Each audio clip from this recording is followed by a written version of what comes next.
Bob Nightengale at this hour tweeted the following. The Detroit Tigers are definitely trading starters Eduardo Rodriguez and Michael Lorenzen. It's simply a case of seeing which team blinks first with their high price tag. Okay. He says they are definitely trading them. Yes. Both of them. Yes. Yeah. Yes! Let's go! So the question is, what are we talking about with the high price tag? And I tried to put into perspective. Okay, Max Scherzer got traded for the number 44 prospect in baseball. I would not think, I could be wrong on this, that Eduardo Rodriguez or Michael Lorenzen would get more than that, than what Scherzer got, what the Mets got for Scherzer. Now, the contracts are different, right? Scherzer's under contract for next year. Lorenzen is a true rental. Eduardo Rodriguez, there's questions about, what the out does to the value of him in the trade market. But by sitting there and waiting, Tigers weren't the first to trade, but will they benefit as other moves are made and teams that initially said no to what the Tigers wanted back for Lorenzen or Rodriguez? Well, Texas just did that. We have to do something, and they come back and say yes. This was the John Morosi tweet from earlier in the day that you read earlier, but for people just joining us or that forgot or weren't paying attention, he tweets out, trade deadline update. A substantial number of teams remain involved in the market for starting pitching. Sources say buyers include the LA Dodgers, the Baltimore Orioles, the Houston Astros, the San Francisco Giants, the Tampa Bay Rays, the Arizona Diamondbacks, the Cincinnati Reds, the Miami Marlins, the Philadelphia Phillies, and the Atlanta Braves. And then he ends with this sentence. This explains why sellers, like the Tigers, have maintained high prices. This feels like the Tigers are poised to cash in their chips. Well, I'm not getting my hopes up too high in thinking that either pitcher is going to land them a top 50 prospect. Because I don't think that's what Scherzer got. Seems unlikely that's what the Tigers I don't think that's realistic. Now, do I think they can get a couple of top 100 prospects?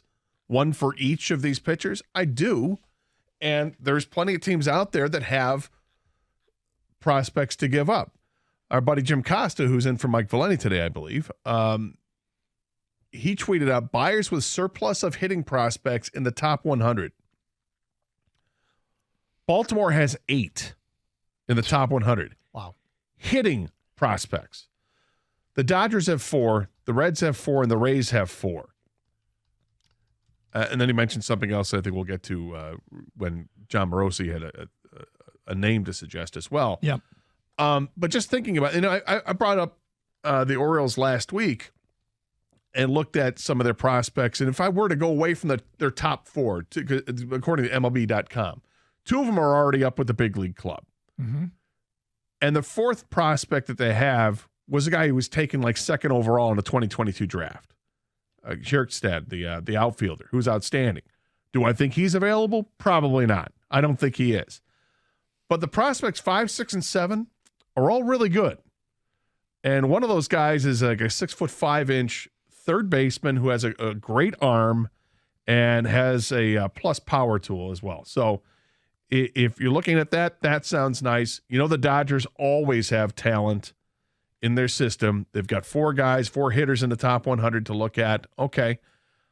I think the Tigers are definitely benefiting from a couple of great things here. One is that more teams have taken themselves out of the selling ranks. Yep. Right? Yep. When you saw the Angels do it with Ohtani, okay, we're not giving up Ohtani. We're hanging on to him. In fact, we're going for it. They made their moves. They've already made a bunch of moves here. Okay? That takes them out of the equation, but they also took some players off the board. And then you hear that the Cubs, now you know what, the Cubs, they're going to go for it now. They're not going to give up. And they had some players that people thought they were going to give up, like Stroman and others, that, okay, look out, here comes, the Cubs are going to, no, he's off the table now.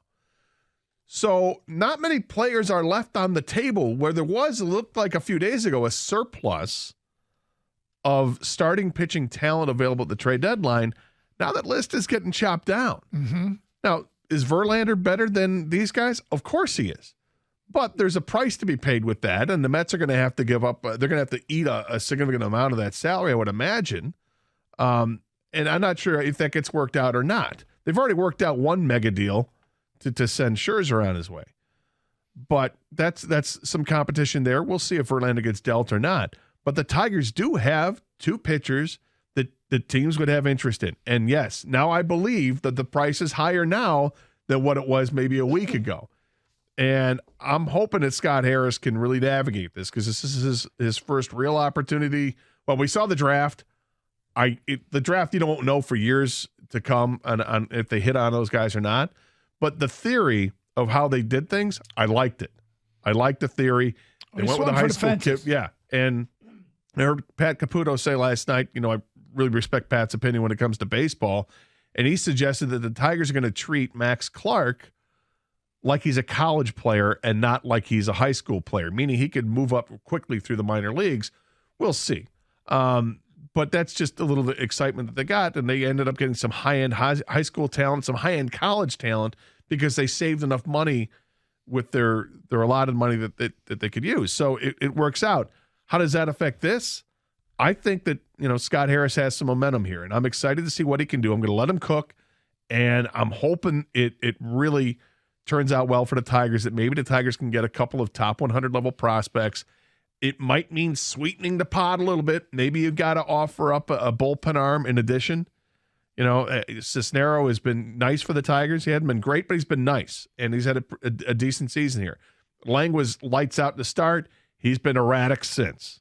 A tale of two halves of the season for him at this point. And then you've got Jason Foley. I like Foley a lot, but if you wanted to get that ultra high prospect or that guy that's ready to compete in the major leagues right now, he's just being held back because he's a good organization like Baltimore or something like that. Maybe if you offered the best pitcher of those two that they have to offer and Jason Foley, maybe, just maybe, MJM, Doug, maybe you can get that guy.